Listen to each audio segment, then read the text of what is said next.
A guten Erev Shabbos Kodesh Parshas Tazria Metzora Tov Shebei Aleph 571 from Yerushalayim Ir HaKodesh.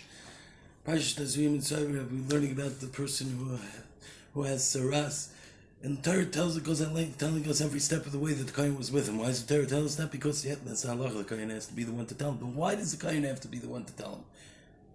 So to answer that, I'm going to tell you a little story that I heard over from a person who was very involved in the story, as you'll soon hear.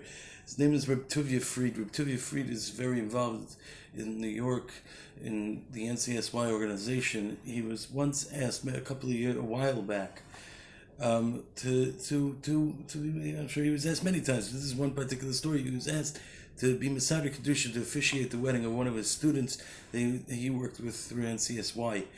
And as they're getting closer to that happy moment for the chassan and kala, the excitement, and they're preparing a ksuba, and Rabbi Fried is asking the girl what her name is, what her mother's name is, her father, and he's going over with the boy. And he comes out, he realizes the girl's a geyeris, the boy is a kohen. Halacha dictates, it's an open book. It can't happen. This is not a shidduch that's going to work. But Fried told me he was stuck. He really did not know what to do. He asked the boy, can you come with me? Let's go talk over with the Rav and go over the whole story here. Make sure we're doing the right thing. Boy, it was okay.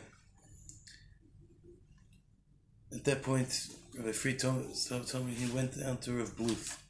Rav Bluth took them in, accepted them warmly, sat them down, and Rabbi Fried explained the situation. Rav Bluth said, I have to think about it. Come back to me in an hour. There was nothing really to think about. They went out, they went to eat lunch, whatever. They come back an hour later. Rav Bluth answers the door. Tears coming down his face. And he's just crying.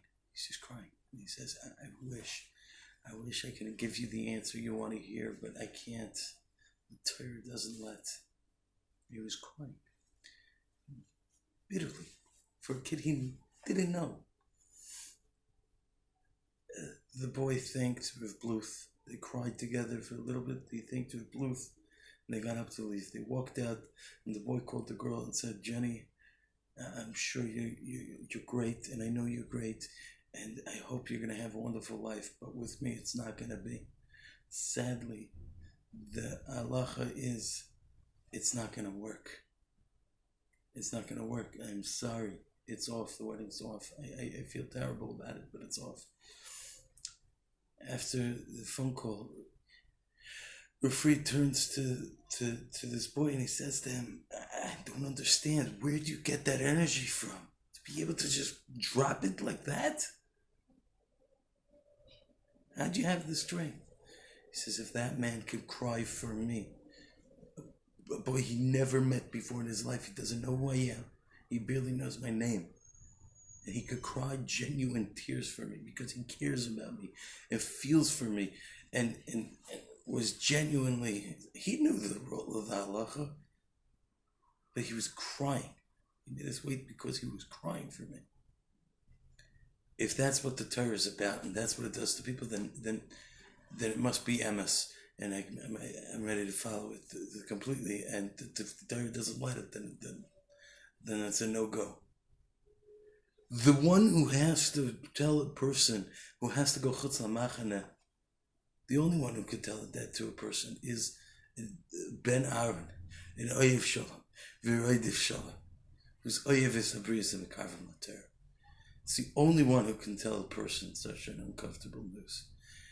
Thank you so much for listening. As always, any questions, comments, or feedback, leave in the comment section below.